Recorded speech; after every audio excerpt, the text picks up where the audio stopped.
Today's episode of In the Trenches is brought to you by System 12 Guitar Method. Sign up today at ryanroxie.com.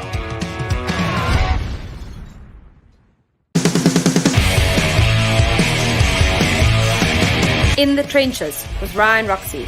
Hello, and welcome to another live stream episode of In the Trenches. I am your host, Ryan Roxie, and we are going to make today a great one. I know it's been a hard week for all of us all around the world. Our hearts, our minds have been in other places. Unfortunately, we've probably been watching way too much news this last week. So this is our break. This is our time to focus on something else, enjoy our life, talk about rock and roll. Our guest today has such a rich history with it. So as you guys pile into the live chat, hello. Thank you for coming every single week. Hit that subscribe button that Vic just put up, our producer, right there to subscribe to the YouTube official channel. If you are listening to us on one of the audio broadcasts, thank you very much. But guess what? We want you here in living color. We want you to see our guest in living color. Plus, we want you to be part of the live chat. And of course, we are live streaming on Facebook as well. But what are you doing on Facebook? Come on, come with us. Come over to YouTube. Ryan Roxie Official, hit that subscribe button, and let's be part of it each and every week. You ready to begin? All right, because our guest today has, in the words of another David, this one being David Libert, our guest has been to the edge and stood and looked down. He's been on both sides of the rock and roll spectrum, first as a musician in his own band called The Happenings, then moving over to the business end of music, working with such iconic acts as Parliament, Prince, Alice Cooper, and so many more. Here to talk about his new tell-all book. It's not even out yet, folks. We got the scoop on it. His new book, Rock and Roll Warrior. I can't think of a better place to be than right here, right now, in the trenches. Would you please welcome David Libert? Hello, David. Hey, Ryan. How you doing? Welcome. Man, I was so surprised right before we went on. You said this is one of the first times you've done a podcast and hyping a book of this nature. So we're so happy to be the first of anything that you've done, because you're one of those guys that's been there, done that. So is it really the first time? It's my first podcast ever. Certainly the first podcast to talk about the book. But yeah, this is if I'm a little nervous, I hope I don't I hope I don't do any of that. You can drop as many F-bombs, you can stutter as much as you want. We will not fix it in post. There will be no editing. It'll all be out there for everyone to see. But no, there's no reason to be nervous. I mean, how could you be nervous? You've tour managed and worked with some of the most intimidating artists of all time, including in the most debaucherous times, tour managed Alice Cooper between 1971 and 75, right? I did. I was on his Killer Tour, $1 Billion Babies Tour, Nightmare Tour. Am I missing a tour there somewhere? I'm not sure. A lot of tours in a short amount of years. Yeah, 4 years in all. We're going to talk about those. We're going to talk about a lot of those years, but first we have to talk we have to go a little bit back to get forward. What do you say, Vic?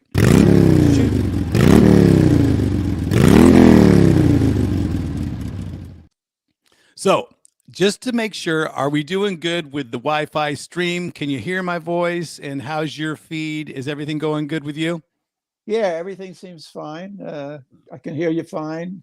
All right. And yeah, technically, I got these big old headphones. My pod fell out of my ear. Everything seems to be going just great. You know what's looks great is all those gold and platinum records right behind you. That looks amazing. My room doesn't look like that. Although I do have some really nice guitars, it doesn't look that good. And those are actually real gold and platinum records, aren't they? Well, let's hope I don't have to smelt them down someday, Ryan. I'd like to keep them on the walls as long as I can. You actually were a myth buster, because we do this thing called Fact or Fiction. And right before the show, I was commenting on all those amazing gold records and platinum records. But Are they really gold and are they really platinum, or what are they? Um, I think they may be gold colored plated. I don't think they're really gold. I'll tell you, my first gold record was a single, "See You in September" by The Happenings. And this is, over decades ago. I must have been out of my mind one night, and I decided to break the frame open and take the record out, put it on my turntable to see what would happen. And as it turns out, it's the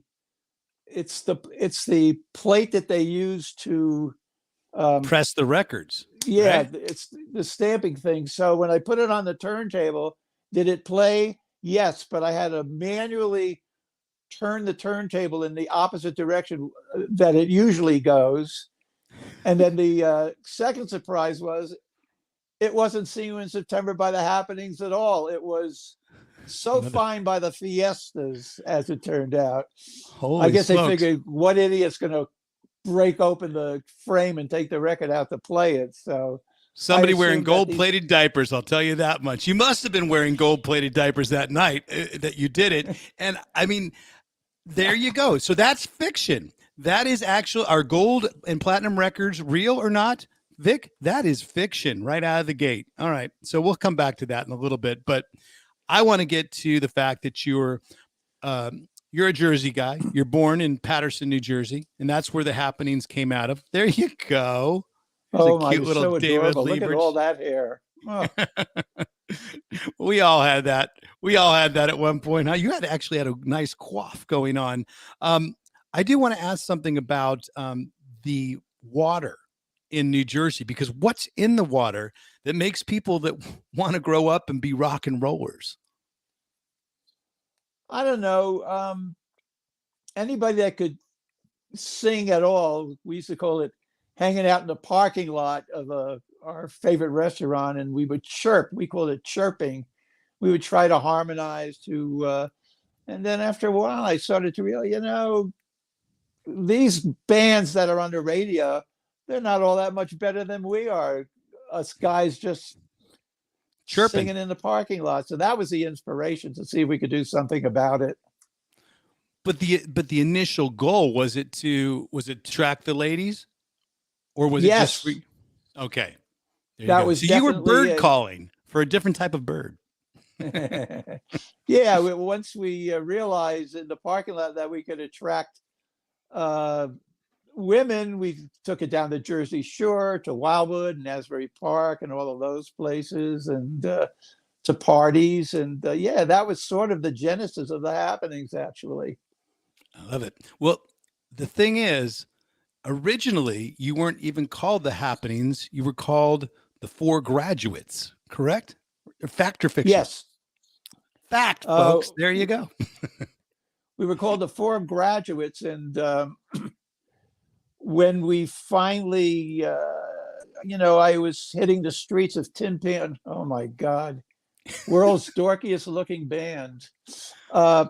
Started to hit the streets of Tin Pan Alley, a section of Broadway in New York City. And there are several buildings there. I guess the Brill Building is the most famous of those, where they house different publishing companies and production companies, record companies. If I walked into the offices of a publishing company, I was a songwriter. If it was a production company or a record company, I was in a group. And we eventually went into the offices of a company owned by the Tokens. If you may recall, or maybe you're not old enough to recall, the Tokens had a few huge hits, "The Lion Sleeps Tonight," and of course, everyone knows that song. Right. And there they are. Right. They didn't like the name The Four Graduates, and we had a list of a few other names, and I think one of them was the Corduroys.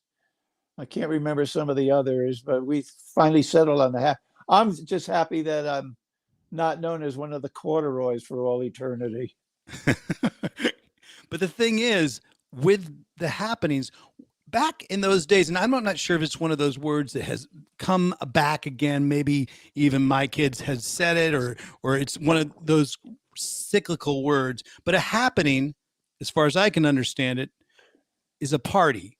It's sort of maybe even an acid trip, or something around. It could be, but isn't it happening some sort of thing where you get together with a bunch of people and whatever happens kind of happens?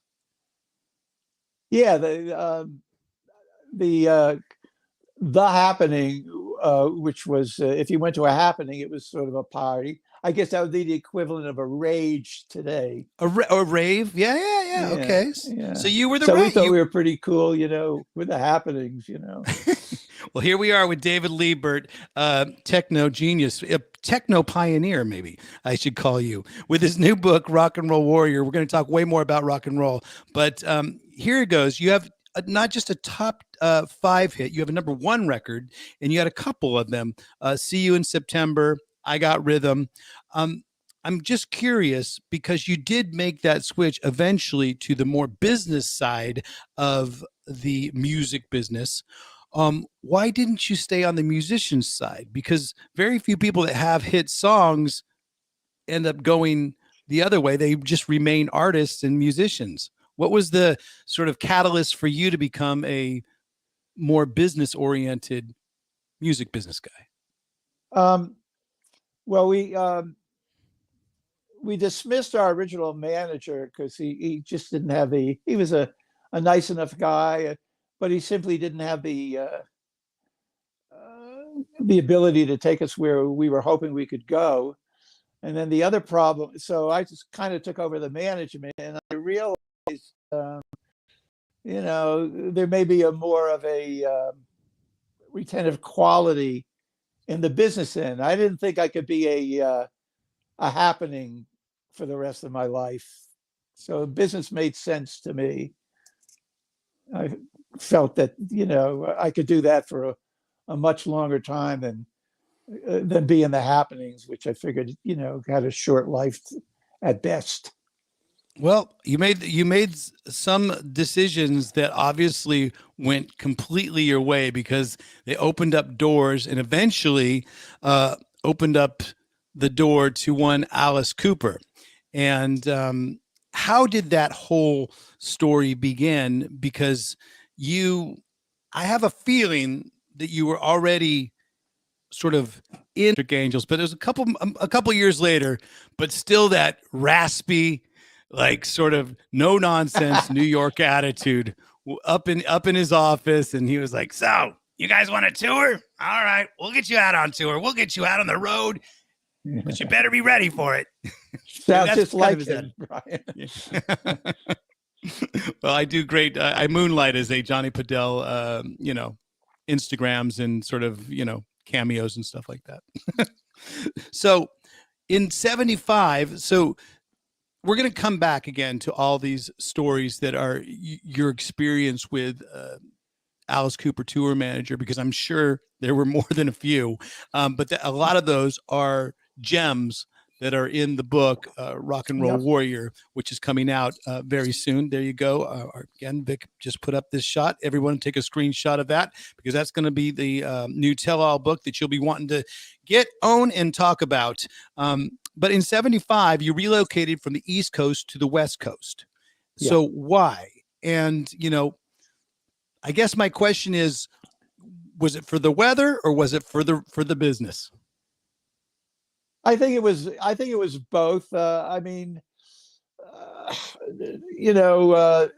the weather. I mean, New York is a pretty rough place in the winter, and even in the summer, it gets brutally hot there.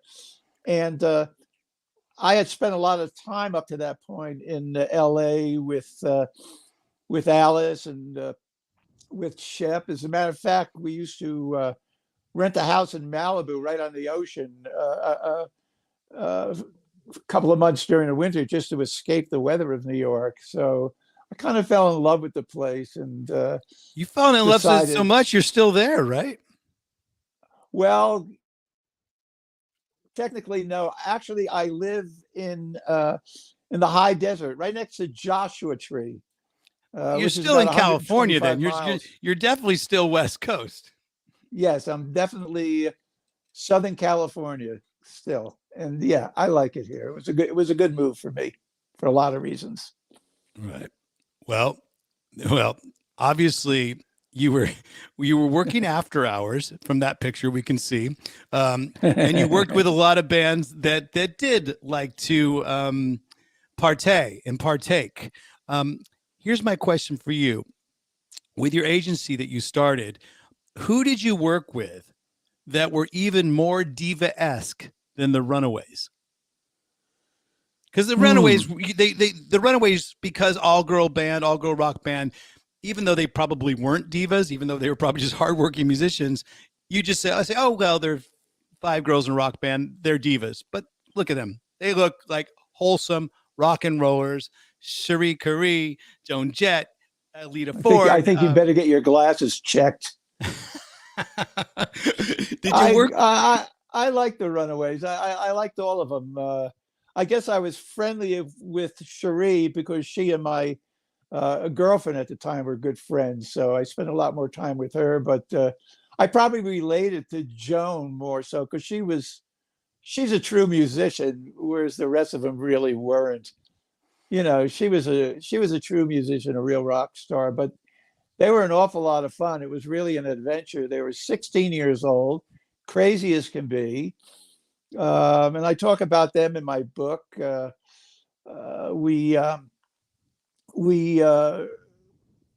Kim Fowley, their notorious manager slash producer, wanted them to do a tour of Japan, and so I booked it as their booking agent. I booked a tour in Japan for them, and the night before they left, I get a call from Mr. Udo from Udo Arts, the big promoter in Japan, and he's the back in those days, and probably even these days, he's the promoter. That's who you go to, he's the big Mr. guy. Udo. So he calls me the night before and says to me in his best broken English, Mr. David, this is very important in Japan. What's that, Mr. Udo?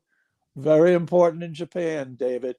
Girls on stage, wild, yes. Girls off stage, wild, no. Very important in Japan. So I said, well, Mr. Udo, I will make sure they get the message as clearly as I can give it to them. But it fell on completely deaf ears because they left a trail of wrecked Decadence and rooms, deceit. unpaid bills, and a lot of broken-hearted Japanese teenage boys and girls. Of course, Runaways appeal to all. Getting back Yeah. to my question, was there anyone that you were working with back in those days that was even more diva-esque or even more, I guess, living the rock and roll lifestyle than the Runaways? No, I don't think so. I mean, I handled a few other people. Evelyn Champagne King, but she was a very humble girl. I shared an office with Toby Mamis, of course, who's been with the Famous Alice Toby Cooper. Mamis. Yeah. Famous Toby Mamis. And at the time, he had a public relations firm, and one of his clients was Blondie. Of course. So Debbie Harry and Chris Stein were constantly up in the office, and I can't say that they're really lovely people. I can't say that They were too high call her maintenance. a diva, but I guess she became as close to it, certainly the public perception of who she was, more than anyone else. Well, fast forward a little bit to the late 90s, you start another agency, Available Entertainment, which I love that title. Great name for a company, by the way. How do you decide what acts to work with, whether it's management, whether it's taking on as a booking? Because the resume that you have, with that agency, George Clinton, Parliament, Funkadelic, Living Color, Sheila E, Vanilla Fudge, Cactus, just to name a few. I mean, there's like a ton of different artists. How do you go about to decide what acts you want to work with? I think it's based on one or two things. Either they're a well-established act and you can make some money managing them, or you just fall in love with a band and you just want to work with them because you have such belief and confidence in them that it's going to work out. So it's either one of those two, but sometimes both. But either one of those two elements, I think, is a deciding factor in who you want to work with as a management company. Tell me about a band that you fell in love with the first time you saw them and said, yeah, I'm going to have these guys. I'm going to work with these guys and gals. I'm going to work with this artist. Well, there's a few of them. I fell in love with the Dead Boys, Stiff Baiters and Cheetah Chrome. I thought that they were just you took his image on a little bit too with Cheetah Chrome. I like it. Yeah, they're with me strong-arming Stiff Baiter's arm to get him to sign a contract with Available Entertainment. I thought they were terrific. They just had this animal magnetism. I felt the same way about Guns N' Roses, who I worked with very shortly, but in the end didn't end up managing them for a variety of reasons. They were, but I like them. I think they represented to me a band prior to them making it. There was simply not a doubt in my mind that they were going to be just a huge superstar band, and it was just too obvious not to think that. Do you remember what show you saw GNR in the early days at? Was it was it a whiskey show? Was it a Roxy show that said, wow, this is going to be it? Or did you go down to the rehearsal studio? Actually, they were living in a storage space right around the corner from where I lived. And I got a call from in Kim boxes Fowley of Runaways fame, and Kim Fowley rears his head again. Kim Fowley he's been part of my history as well with the band Candy, even before years before that. So Kim Fowley's always been lurking around in my musical history. But continue with the story because this is great. Guns N' Roses he says go down to their storage space. Storage space where they live, rehearse, and do everything, and check them out. And I went down there and I said, wow, this is beyond belief. I knew they were going to make it, but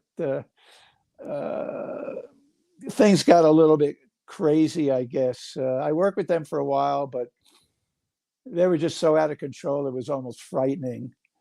Yeah. And so in the end, I didn't end up, but certainly it was easy to see what they were. I think the thing that stuck in my mind the most was they were never not the band. They were always the band, whether they were together or, when I was in the Happenings, we did our little run of dates, and then we all went home to our respective houses and became, individuals.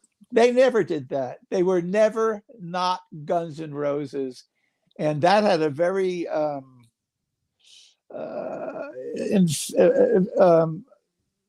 a powerful effect on anybody that came into contact with them. Maybe it was because of their belief in themselves, or it was a very potent elixir. Let me tell you. It's cool that you saw that.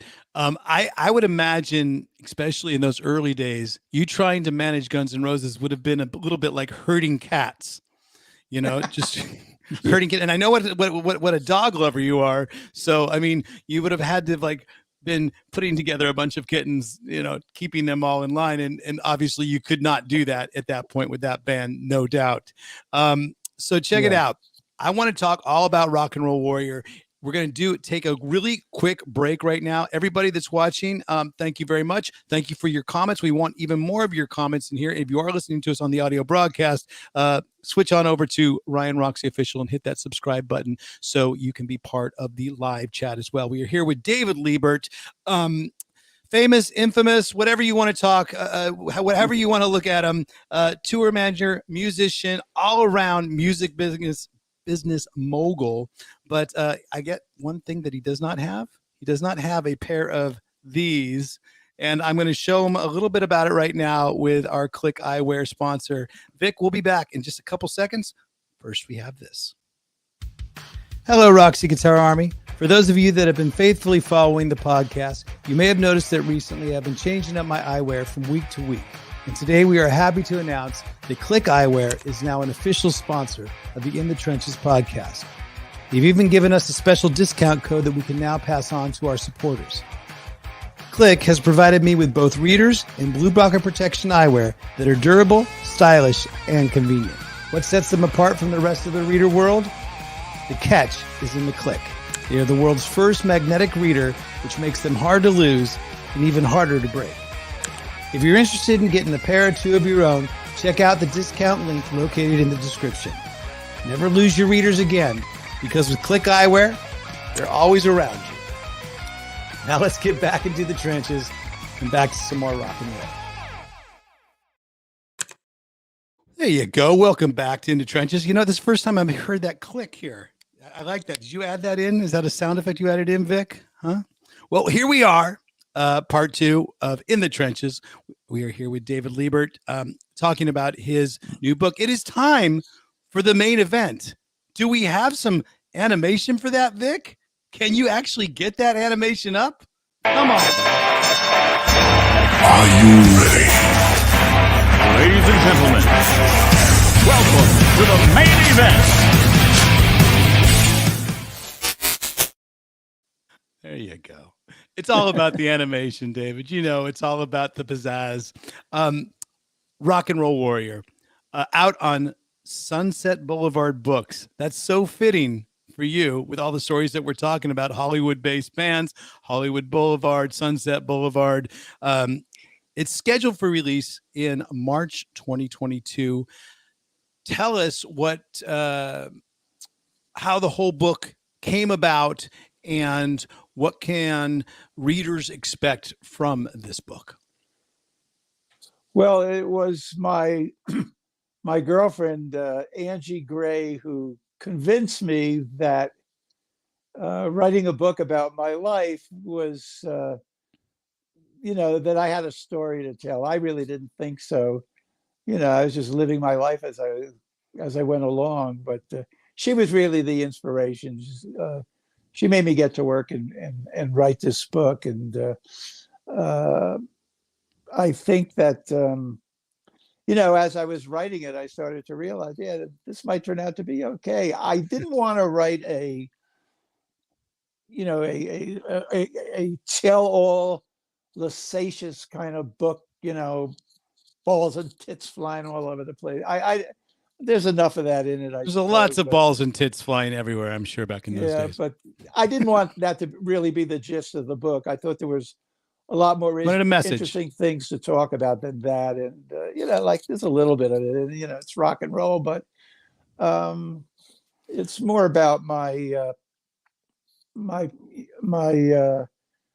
adventures with some of the people that I worked with. Certainly Alice Cooper is a big portion of the book. Looking back on that, I realized, you don't realize it when you're living it, but, in retrospect, that was one hell of an adventure, working with Alice. And look at you in that picture right there. Keep that picture up, Vic, for 1 second, because for one, I love the shirt. I wish that Alice, anybody that's watching this, if you want to make another sort of new merch item, right there. I love that shirt. And you know what, David, you're very fit, man. Were you working out in the hotel gyms, or what was happening with your health those days? You were really health conscious, or is that the rock and roll diet? I was young and I guess when you're that young and you kind of take care of yourself, you kind of remain fit, you stay fit. And, some of the duties of being a road manager are physically arduous enough to pretty much be able to keep me in shape to begin with. Well, let me ask you that. Is being a road manager back in those days, back on those tours, did it actually require heavy lifting as well? Or were you just delegating to the crew? Or what was your actual functions did you have to wear a lot of different hats? Or were you just, hanging out with the band in the back of the bus? No, it was a very intensive gig. It was pretty much, I was responsible for everything on the road. And in this kind of gig, there's Shep Gordon. I learned very quickly that I wasn't going to get any credit if everything went perfectly. That's the way it was supposed to be. And I would be responsible for anything that went wrong. It wasn't just me. I think everybody on the road, they were supposed to do their job. And so I think my job was basically to make sure that everybody could do their jobs, that if they needed anything, I was there to make sure they got it. And, we instituted rules and systems to make it run as smoothly as possible. I remember my first day on the job, I thought I made the biggest mistake of my life. And oh my God, what have I gotten myself What'd you into? do? Oh, just getting in that gig, you thought, oh God, what kind of job am I in for? Yeah, I mean, Shep, I think the first gig was in Atlanta, Georgia, and Shep says, "Listen, David, just just observe. You'll start to get the hang of it." And there was no, manuals how to do the job. And my first impression of it all was 30 or so people crawling all over all of this gear like giant insects. And I'm going, oh God, I just left my nice cushy job with rare earth to do this. But of course, by the end of the week, I was starting to get a handle on things. And I realized, as crazy as these people look, they were really took a lot of pride in their jobs. And I could see that they had a lot of respect for Alice and the rest of the band, Michael Bruce, Dennis Dunaway, Glenn Buxton, and Neil Smith.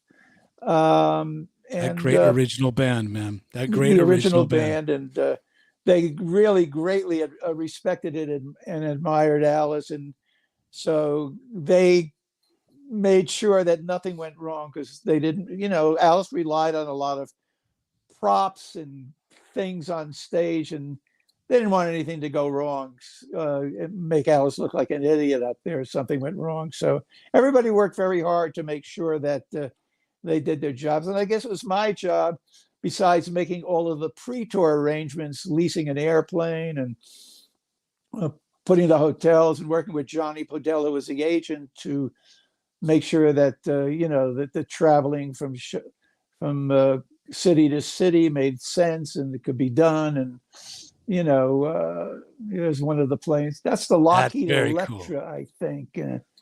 That was definitely cool. My favorite plane. Wow. I'd never seen that photo. And honestly, got a big shout out to you for gathering a lot of these photos that you're seeing today on the podcast, getting them over to Vic, and Vic making them look all nice and high def. Thanks everybody on the team. But man, no wonder you have no hair on your head right now, David Libert. You were doing so much work back then. And that's just the one band that you're working with, the Alice Cooper band, but it is the original guys.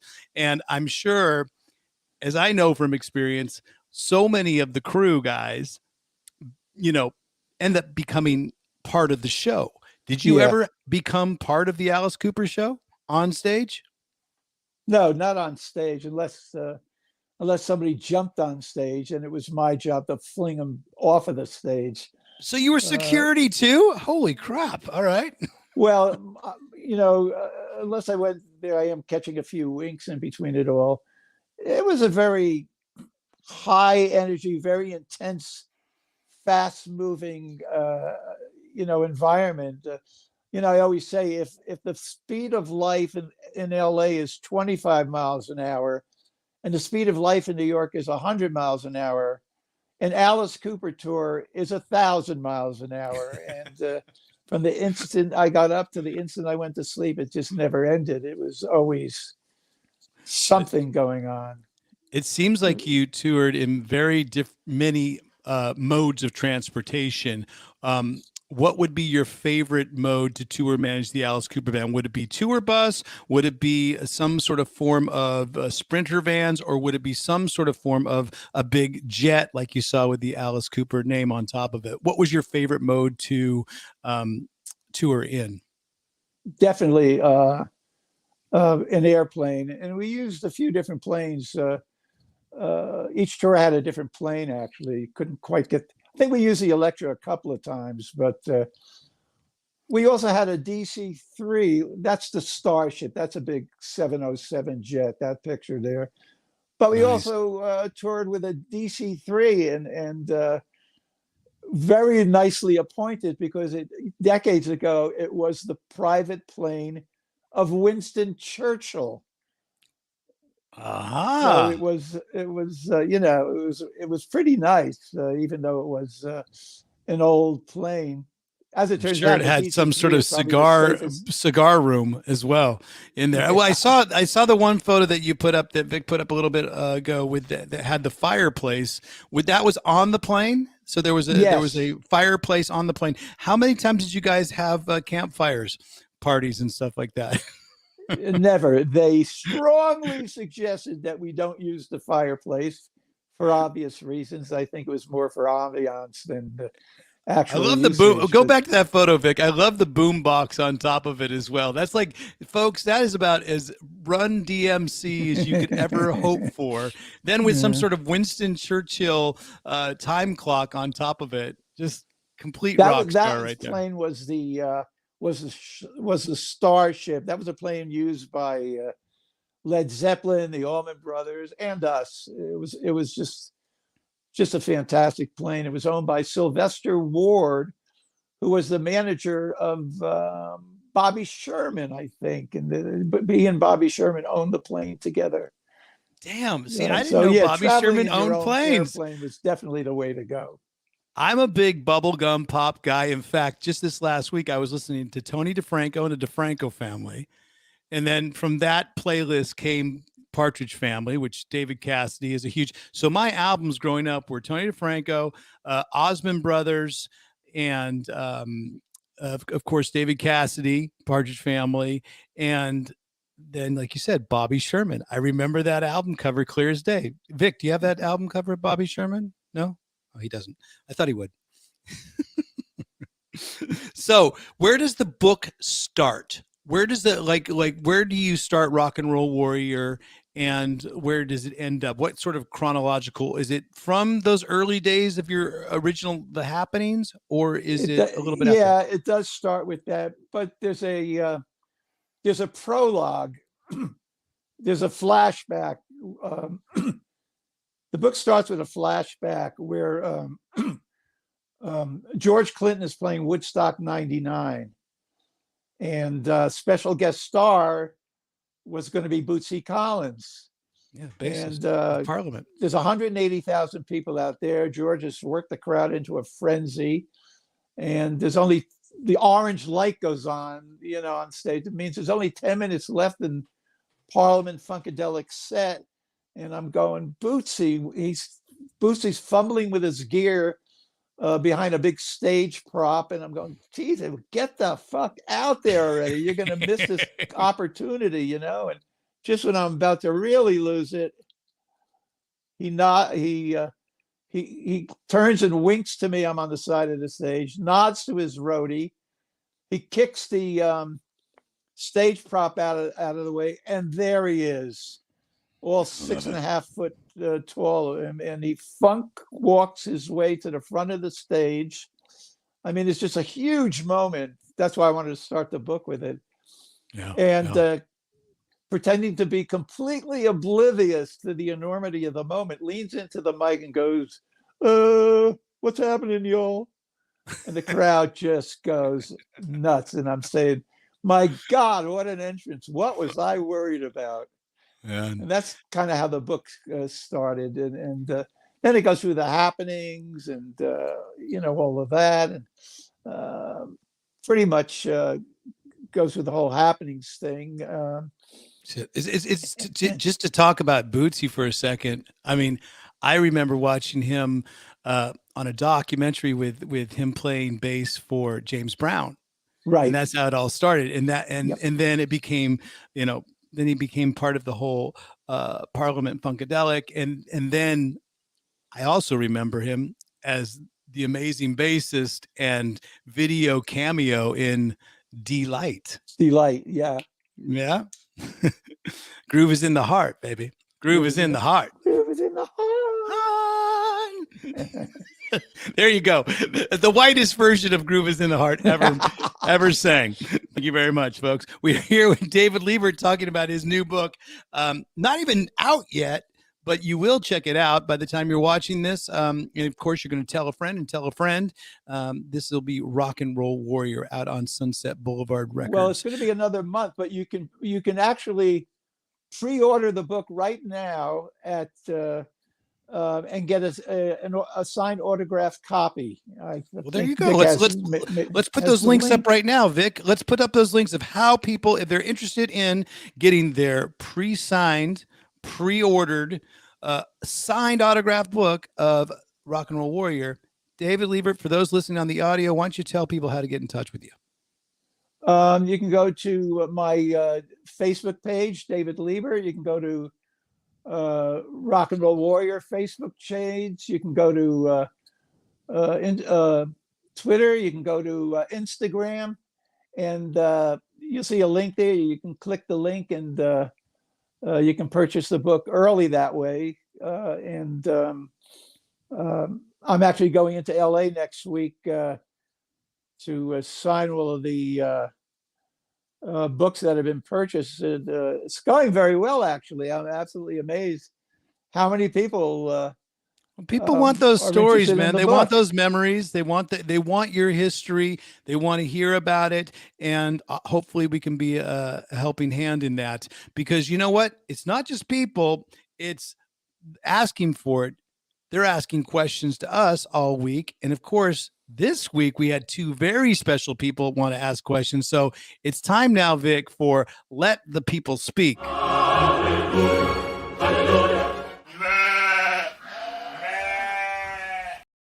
And when I say they are very special people, they are very special people to the In the Trenches family. They have both been on the show before, but these are surprise taped questions that were filmed. Thank you very much, Federica, for organizing that, because they couldn't make it live right now. But I think first we're going to go with our female question that we have. I think you'll know who she is right off the bat. After the question, of course, I will tell everybody else who it is. But Dave, this is a question just for you. Hey, Dave. So I know how amazing you are with dogs. I know firsthand because I remember your sweet beagle, Dolly, who was so beautifully trained. And sometimes when we'd go on the road, she would come and stay with our house sitter and visit with our St. Bernard. And I know you have some dogs now. But I wanted to know, are you involved with the shelter? Do you help socialize the dogs? Or what part are you playing in with rescue dogs and so on? I'd really love to know that. And I can't wait to read your book, because once the band broke up, I have no idea what you did. Anyway, take care. Cindy Dunaway. Oh my God. One of the nicest, loveliest people that ever existed. There you Still go. Does. So she's very interested. Earlier in the broadcast, we showed a picture how your dog Dolly got a gold record, and she wants to know about this, your dog, your interest in dogs, how it came about, and what are you doing anything with rescue animals now? Yeah, there's Harold and Barney. Those are two of my boys. I've always been crazy about dogs, Dolly being, the most famous of them all. And I've become, in my semi-retirement, a bit of an animal rights activist. I devote a good portion of my Facebook page to posting dogs in need of fostering or adoption. And I have 3 rescues myself. You saw 2 of them, Harold and Barney, and I have a little smaller dog as well. The amount of joy and pleasure they bring in to my life is immeasurable. They really they make it all worthwhile putting in the work to. And I work with several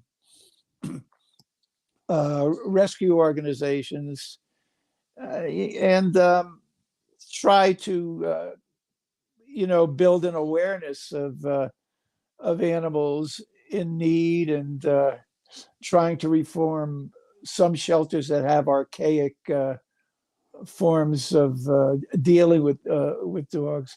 The result is, say what you will about Facebook, Instagram, and their ilk, social media has drastically reduced the euthanasia rate in this country and around the world by making people aware of the plight of these animals. So, right. Yeah, drastically good on reduced you. it, maybe as much as 90% over these last several years.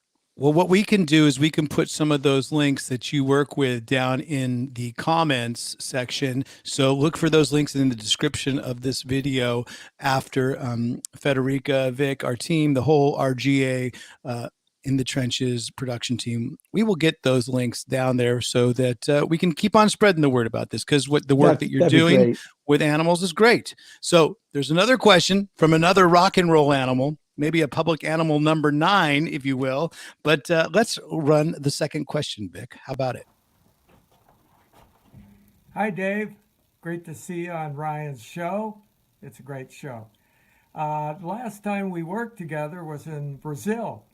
So I was curious, even though a lot of crazy things went on while you were road manager, but you always managed to be on top of things.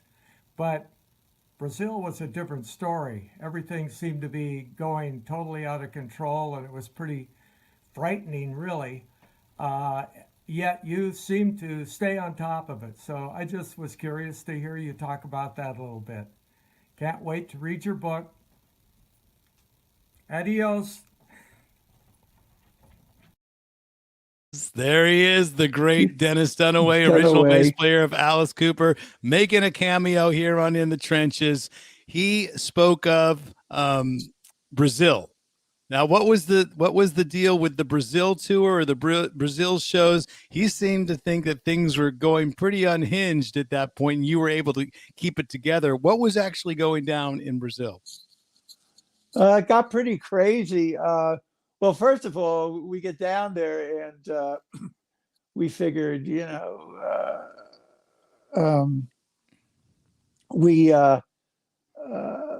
we did this show, and the first show was in it was in Sao Paulo. It was touted as being the largest indoor crowd in history of rock and roll. I've heard about. Alice has talked about that before. We've been on the back of the bus, and he's talked about that show before. Brazil,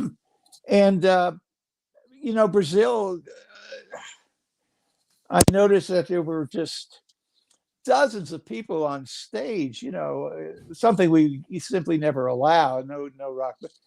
And what the problem is, Brazil at the time was a military dictatorship. And if you work for the government, the guys that we hired that worked for the government, metaphorically speaking, the people on stage had a bigger badge than they did. So, if you had a bigger badge, if you had a smaller badge, you couldn't tell the bigger badge what to do. We didn't know what we were going to do. We had dozens of people on stage. And then amazingly, the limo driver of Alice's limo steps up to the microphone and says, in Portuguese, of course, "What is the matter with you people? The Alice Cooper band comes all the way down to Brazil to perform, and this is the kind of disrespect. get the hell off the stage.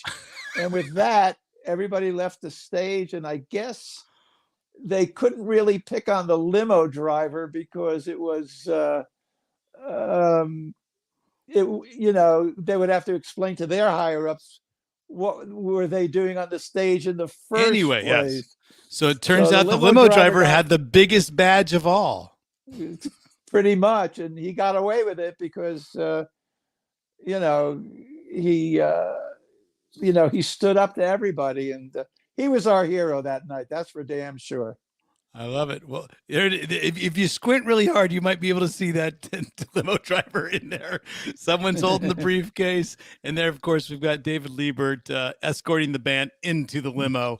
I love that story. Obviously, you and Dennis have a deep history, touring history, all those amazing, the tours that I get to hear about, when we're playing the poker game on the bus, even to this day on tour with Allison, that tour game, that poker game obviously has been going on for years. Were you ever involved in the nightly post show poker games? I was involved. There was usually a poker game on the airplane. Oh, one thing I want to say is, Cindy Dunaway is responsible for some of the pictures in my book, including this picture of me with all that hair. I don't know where she got that picture from, but that's one of Cindy's pictures, and it made the front cover. We had a poker game on the plane every day. And there were only 2 seats reserved on the airplane. One was for Alice, and one was for one of the road guys, Larry Space Latanzio, because Space and Alice were the only 2 guys that were unfailingly always in the game. And every once in a while I would get into the game, but more often than not, I lost. I don't think gambling was my strong point. But yeah, those games on every flight. And there you go. To this day, that game still is, it's on every single night. We do it every single night. Right now, it's usually the base. It's down to a 4 player game on our bus because we have 2 different tour buses. But Coop, myself, our bassist Chuck Garrick, and Alice's assistant Kyler Clark are usually the main 4. But whenever Alice's daughter comes out, Calico, she's in the game. Sometimes when Shep's granddaughter Amber comes out, she's on the other bus. Sometimes she rides, but sometimes she rides on our bus. She's in the game, so we can get up to about 6-7 people. And of course, we hear these stories, and I'm glad that I'm actually being able to talk to someone that was in the original post-show tour games, poker games. I love it. So there you go. Again, I want to get that jet, man. I want to get that jet. But here we go. We're going to move on a little bit to how about fan of the week? What do you say there? Because for 2 weeks running, Mr. Vic Chalfant, for 2 weeks running, we have a Sam Wall going to be our fan of the week. What do you say there, Vic? You got that? Oh, he doesn't have it. All right. It's all right. I see him freaking out backstage. I don't know, David, if you can see things backstage, but our producer sometimes gets a little bit high strung. He's waving his hand all around, but guess what? The dog, Stanley, who you'd love, you're a dog lover, always calm, passed out in the back of the couch. But Vic, you got it? No, he's still looking. Don't worry about it. We can do fan of the week in just a little bit. How about let's move on to Never Let the One That Got Away. I like The One That Got Away. If you got The One That Got Away, Vic, hit it, baby.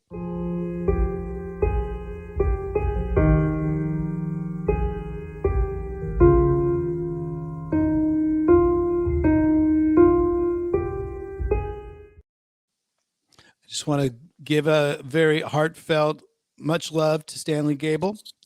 Rest in peace, my friend. You are the inspiration behind this. You gave us the idea about asking our guests The One That Got Away. I want to ask you, usually I have musicians on, and guitarists on in particular. So I ask them about a guitar or a piece of gear that they lost or they had to sell or got stolen. But my question to you now, being that you've been all over the gambit with being a musician and being in the music business, has there ever been an artist or a band that you've wanted to work with, but you haven't been able to? Oh God. Yeah, I think over the years, I wanted to work with Simply Red. This is, and I was hoping that Johnny would become the agent for that, but that didn't work out because You were not holding back the years. right. Love that song. What a great spoken. Yeah, I mean, so it was it one of those interesting. situations where you fell in love with you fell in love with them when you saw them, or how you returned on to? I love their music. They, there's a bunch of English white guys with this R&B personality in their music. I just loved it. I'm sort of a blues-based guy. I guess, although I love all kinds of music, I certainly liked, Alice Cooper. I was a big fan of Led Zeppelin. But you got to work with Alice Cooper, so Simply Red could have been, and again, other than those white guys being funk or us white guys singing Delight, sort of the same thing a little bit. But right. Any other bands that you can think of off the top of your head, like you saw them, man, I want to get these guys, I want to manage these guys, I want to book these guys, I want to be their agent, but it didn't happen. Sounds like Guns N' Roses was pretty close, but you made the right decision. That almost happened, but at the last minute it didn't. And I also tried to put together, this never worked out, but to put together the old cream of, what's his name, Jack and Eric Clapton. And I couldn't make that come together. I thought they would all be tempted because it would have been such an unbelievable, such a fantastic tour. But you're talking about the original lineup as well, right? Yes. Jack Bruce and Eric Clapton. With the original trio, would it have been? Yeah, what would it have been? I'm trying to think of the. Usually our chat group, our lovely live chat helps us out in these situations, and they name everybody before us because they have the power. Ginger Baker, thank you. Thank you, Fred. I couldn't Fred Hoffman. Almost, but I couldn't quite get that to come together. I thought they would be, it would have been such a successful, profitable tour. I couldn't imagine they'd say no, but they did, all three of them. Damn. Which is funny because years later, I kind of became friendly a little bit with Jack Bruce. May he rest in peace. And of course, I think there may be a picture there with me and Jack backstage somewhere. I think at the House of Blues.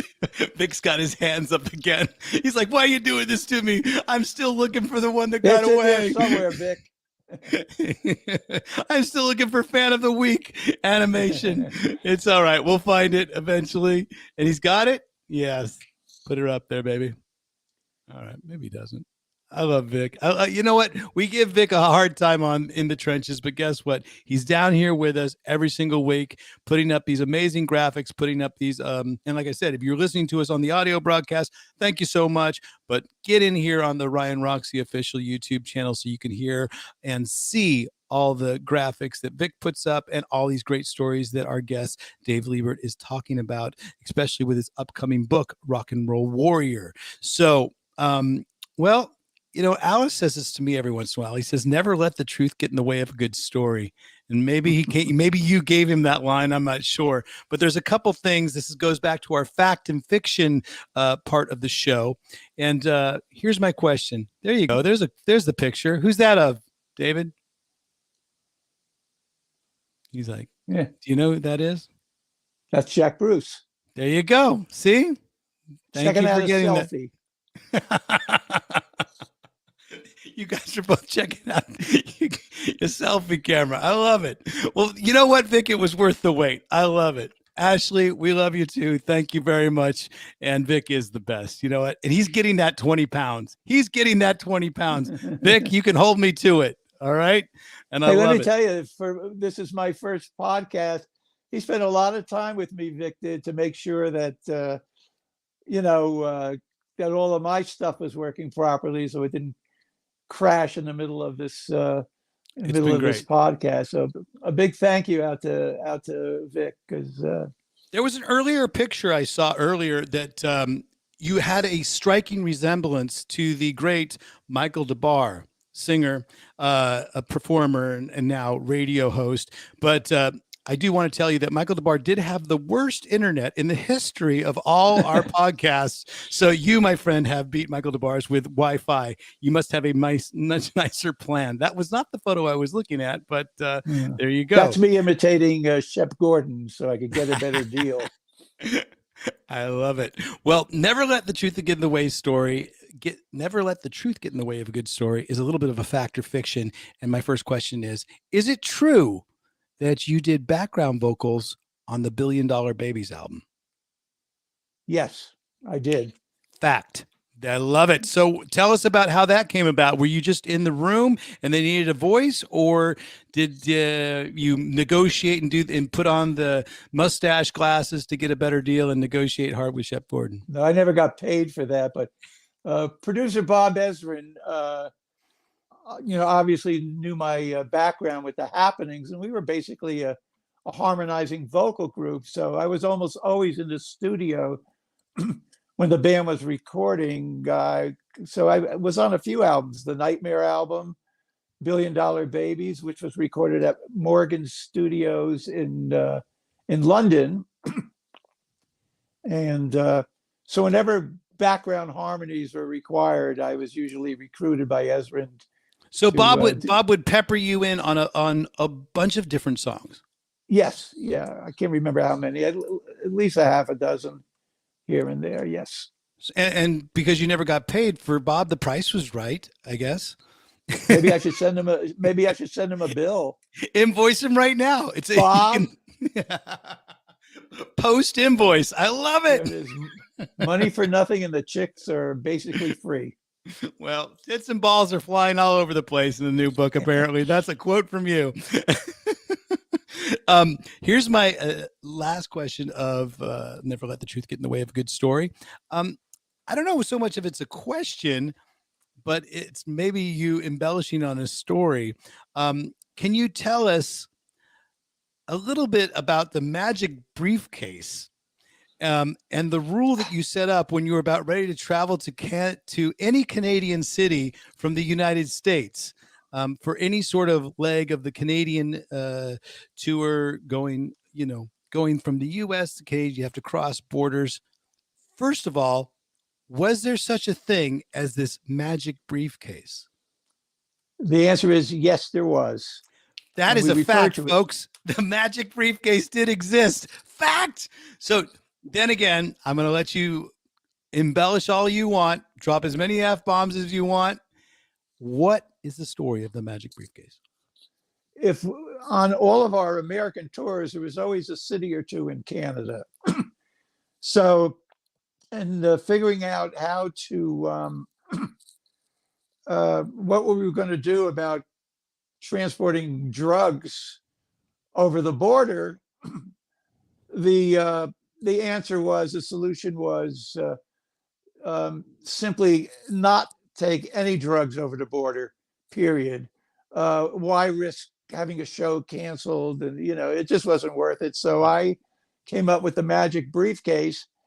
So the night before we were leaving America to go to Canada, everybody would bring their stash to me, sealed, and they wouldn't use their real name. It would be Mickey Mouse, Donald Duck, and a little sealed just to envelope. clarify, Alice was not part of this, because as far as I know, back those were not in Alice drug days. He was more of just a Budweiser type of guy, right? Yes, no, Alice did not partake in the magic briefcase, but everybody else did. So what I would do is everybody would bring their stash with a fictitious name on it. I'd lock it in the magic briefcase, and as we left the hotel, I would call the front desk. Ooh, I left my briefcase in my room. Could you please retrieve it? Yes, of course they would. And then I would tell them, hold on to it and I'll tell you what to do with it. What to do with it was I would call the promoter and say, listen, I left my briefcase at the hotel. Would you mind picking it up? And I'll tell you what to do with it. They had no idea what was in the briefcase. And so then we would go into Canada without any drugs. And what do we do for drugs in Canada? I would tell the promoter, you better come up with some drugs if you don't want us risking. One of the many hats you had to wear. Right. So, and most of these promoters were young, entrepreneurial guys that were not adverse to taking drugs themselves. So they knew exactly where to get it. And I would tell the promoter to send it to the next American promoter, the briefcase, where the briefcase would be waiting for me when we landed at the next American city. And then everybody would come to my room, Mickey Mouse, Donald Duck, and I would dispense with all of their packages. Sounds more like a felony briefcase to me instead of a magic briefcase. But I got to tell you one more story. Go for it. The magic briefcase wasn't going to work in Brazil. There you go.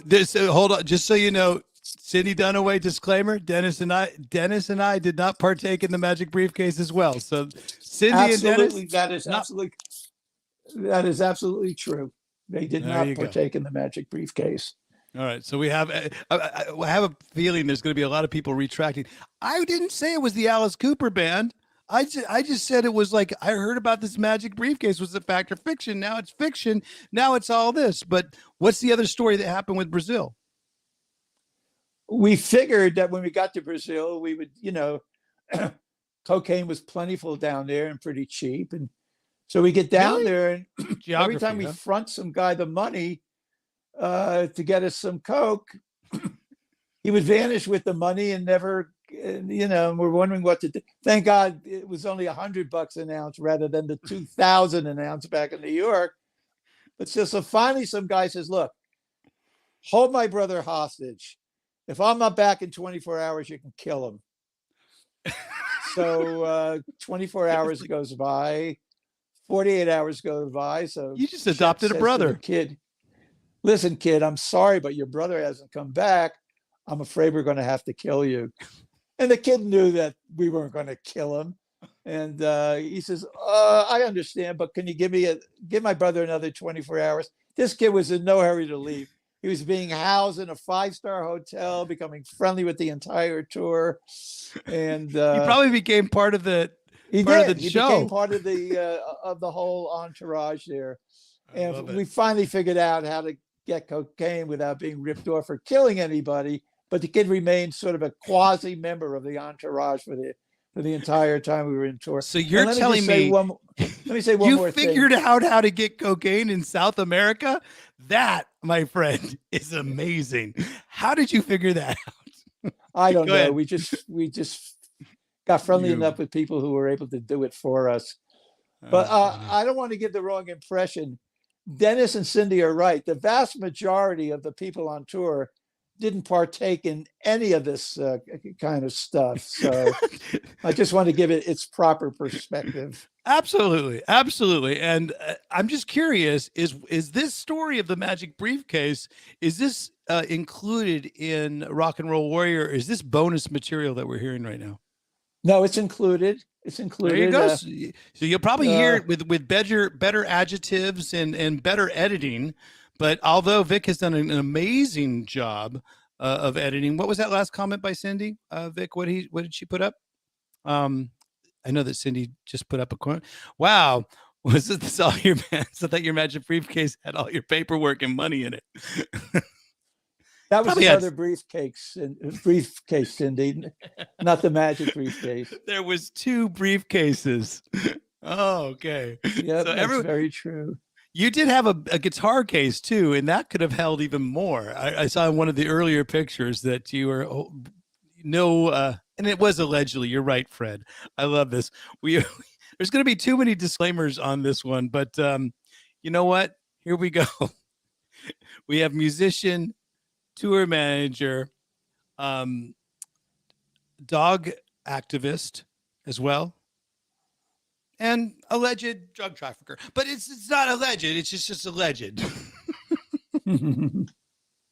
So, Mr. David Libert, it's getting to that point. I don't know if our producer Vic has found the fan of the week, but if he has, hit it right now, my friend.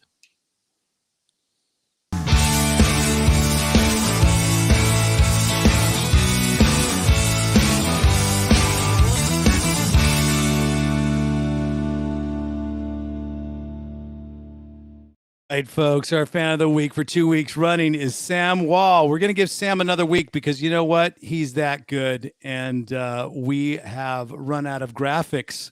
And so, you know what? Because we ran out of graphics, you get it 2 weeks in a row, Sam. Plus, he's got his own podcast. Go check him out, Sam Wall.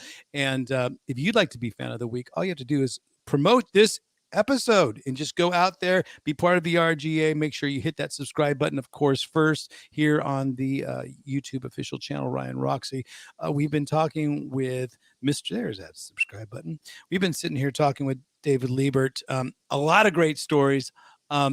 He said it wasn't so salacious. It's a little bit salacious, a tiny bit salacious, A little bit. But you know what? But there's also entertaining, amazing stories about not just being tour manager for the Alice Cooper Band, but so much more. So many bands that we've already talked about as well. There's a great picture right there that Vic just put up of Sheila E. and Prince. I know that Prince, you have him on the cover of the book as one of the artists that you work with. What was your experience with him? My experience with him was that I had managed Sheila E. for a while, and during that period, she was on the Purple Rain tour as a support act, and so I got to know Prince a little bit, as well as anybody could get to know Prince. And I like Prince. He was an interesting guy.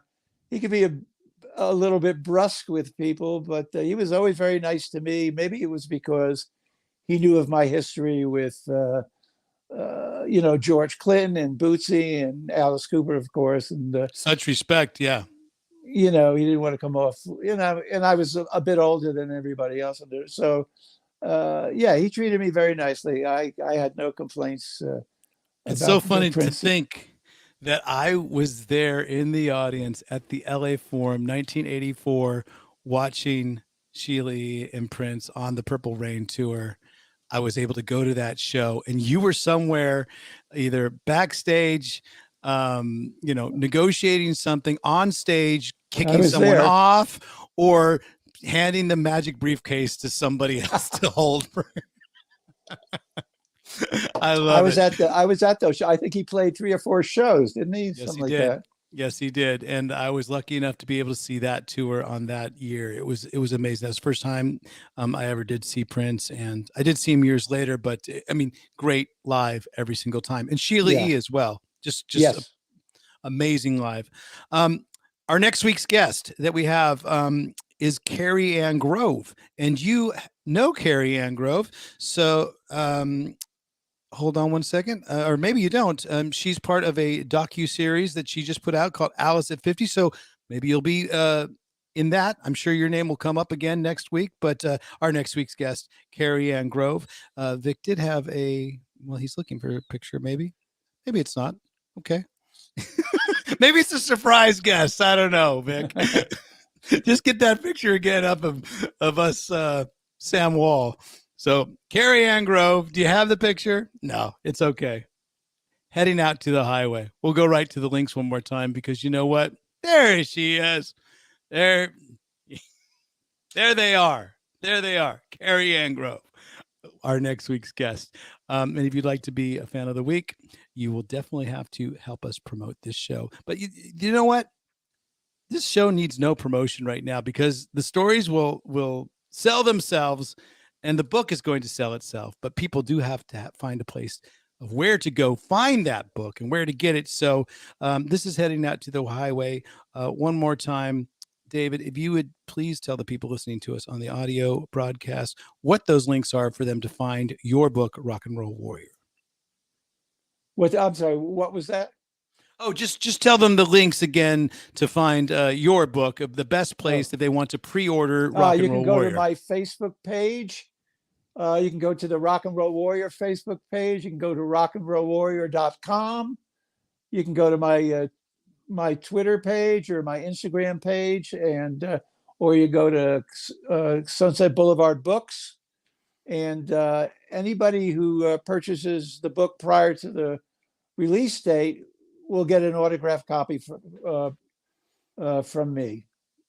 So that means you're headed, you said you're heading up to LA in just a couple of days just to sign a whole bunch of them. Yep. You know, I will recommend a silver Sharpie. I'm not sure of what is your signing method of choice, but either a paint pen or a silver Sharpie. Those are always good choices, but thanks for the advice. I'm glad I could give you a little advice. You've given us a lot of nuggets of information, a lot of nuggets of cool stories, all contained in the book. Do you have any sort of life lessons with all the stories and words that you've given us today? Do you have any life lessons that you live by that you'd like to maybe pass on to our listeners? I think the biggest life lesson is the most important thing in life is happiness. And what you have to do is decide for yourself what it is that's going to make you happy and go for it. For me, it was a no-brainer. It was a career in music, either as a musician or, in the business end. But so if you want something badly enough, go for it, and good luck to you. There you go. And happiness is key. Thank you so much for spending the time with us, David Libert.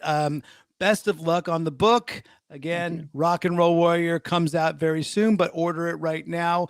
Vic Chalfant, thank you for putting up with all my shenanigans, all my comments, and being a great producer of this show. Federica, thank you very much for putting up all the posts all throughout the week. And Roxie Guitar Army, RGA, welcome to our world. Thank you so much for promoting each and every week. We really, really appreciate it.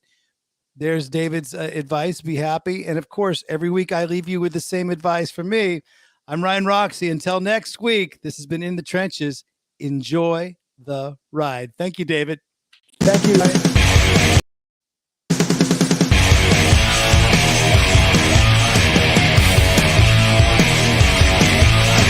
In the Trenches with Ryan Roxie.